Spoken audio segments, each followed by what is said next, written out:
ایک شخص نے بہتر گھر خریدنے کے لیے اپنا پہلے والا گھر بیچنا چاہا۔ اس مقصد کے لیے وہ اپنے ایک ایسے دوست کے پاس گیا جو جائیداد کی خرید و فروخت میں اچھی شہرت رکھتا تھا۔ اس شخص نے اپنے دوست کو مدعا سنانے کے بعد کہا کہ وہ اس کے لیے گھر برائے فروخت کا ایک اشتہار لکھ دے۔ اس کا دوست اس گھر کو بہت ہی اچھی طرح سے جانتا تھا۔ اشتہار کی تحریر میں اس نے گھر کے محل وقوع، رقبے، ڈیزائن، تعمیراتی مواد، باغیچے، سوئمنگ پول سمیت ہر خوبی کا تفصیل کے ساتھ ذکر کیا۔ اعلان مکمل ہونے پر اس نے اپنے دوست کو یہ اشتہار پڑھ کر سنایا تاکہ تحریر پر اس کی رائے لی جا سکے۔ اشتہار کی تحریر سن کر اس شخص نے کہا، برائے مہربانی اس اشتہار کو ذرا دوبارہ پڑھنا۔ اس کے دوست نے اشتہار دوبارہ پڑھ کر سنایا۔ اشتہار کی تحریر کو دوبارہ سن کر یہ شخص تقریباً چیخ ہی پڑا، کیا میں ایسے شاندار گھر میں رہتا ہوں؟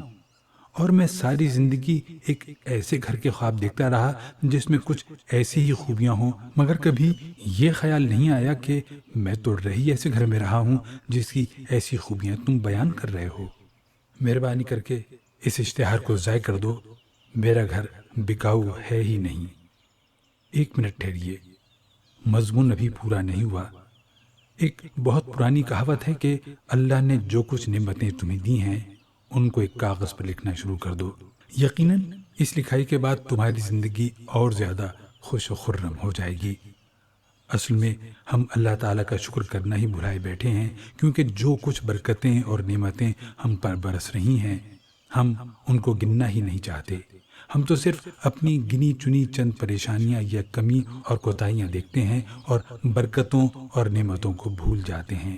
میں اپنے ننگے پیروں کو دیکھ کر کڑتا رہا، پھر ایک ایسے شخص کو دیکھا جس کے پاؤں ہی نہیں تھے، تو شکر کے ساتھ اللہ کے سامنے سجدے میں گر گیا۔ اب آپ سے سوال، کتنے ایسے لوگ ہیں جو آپ جیسا گھر، گاڑی، ٹیلی فون، تعلیمی سند، نوکری وغیرہ وغیرہ کی خواہش کرتے ہیں؟ کتنے ایسے لوگ ہیں جب آپ اپنی گاڑی پر سوار جا رہے ہوتے ہیں تو وہ سڑک پر ننگے پاؤں یا پیدل جا رہے ہوتے ہیں؟ کتنے ایسے لوگ ہیں جن کے سر پر چھت نہیں ہوتی جب آپ اپنے گھر میں محفوظ آرام سے سو رہے ہوتے ہیں؟ کتنے ایسے لوگ ہیں جو علم حاصل کرنا چاہتے ہیں اور نہ کر سکے اور آپ کے پاس تعلیم کی سند موجود ہے؟ کتنے بے روزگار شخص ہیں جو فاقہ کشی کرتے ہیں اور آپ کے پاس ملازمت اور منصب موجود ہے؟ ہزاروں باتیں لکھی اور کہی جا سکتی ہیں۔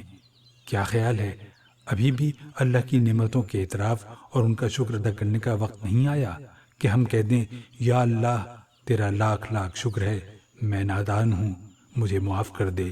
اے اللہ مجھے شکر گزار بندوں میں شامل کر لے اور اپنے صبر کرنے والے بندوں میں شامل کر لے۔ آمین یا رب العالمین۔